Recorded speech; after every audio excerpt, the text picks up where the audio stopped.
ఏం పేరు అమ్మ నీ పేరు? లక్ష్మి. ఎవరు మీది? సుతారిగూడెం. ఏం ప్రాబ్లం ఉండే చెప్పండి.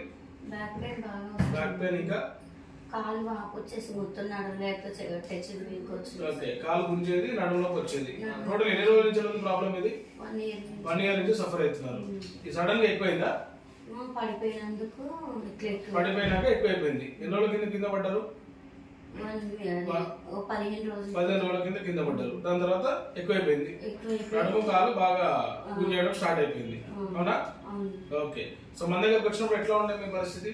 టెన్షన్ మీద వచ్చిన నడవలేకపోతుంటే బ్యాగ్ మొత్తం కింద పడిపోదండి. 2 మనుషులు అలా ఆపరేషన్ చేసినాక బాగానే ఉంది సార్. ఓకే. సో వచ్చినప్పుడు లక్ష్మి స్ట్రెచ్చర్ మీద వచ్చింది. కనీసం కూర్చోడానికి కూడా రాకుండా, నిలబడడానికి రాకుండా, నడవడానికి రాకుండే. సో ఎంఆర్ఐ స్కాన్లో ఎక్స్రేలు కొట్టినాము. నడుములో నరం మొత్తేసింది. L4, L5, L5S1 డిస్క్ మొత్తం జరిగి రైట్ సైడ్ నరం మొత్తం ప్రెస్ అయిపోయింది. దానివల్ల ఆమె నడవడానికి కూర్చోడానికి రాలేదు. ఆపరేషన్ చేసినాం దానికి. L4, L5, L5S1 ఫ్రీ అయిపోయింది. ఇప్పుడు లక్ష్మి మంచిగా నడుస్తుంది. 15 రోజులు అయింది.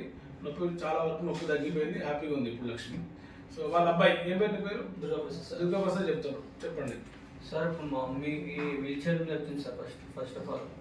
తర్వాత ఇంకా ఇప్పుడు ఆపరేషన్ చేయగానే చాలా మంచిగా ఉంది సార్. సో నడుము ఆపరేషన్ చేసుకోవచ్చా? భయపడాలా? ఇంకేం భయపడాలి సార్. 100% చేసుకోవచ్చు. ఓకే. నీకు ఎట్లా అనిపించింది అమ్మా ఆపరేషన్ మొత్తం? బాగానే ఉంది. 3 days లో బాగానే పంపించేసారు. 3 days లో వెళ్ళిపోయినా మంచిగా కవర్ అయిపోయింది. మంచిగా ఉంది. Okay, right. నడుము ప్రాబ్లం అయితే ఇప్పుడు ఏమీ లేదు. Thank you. స్టాప్.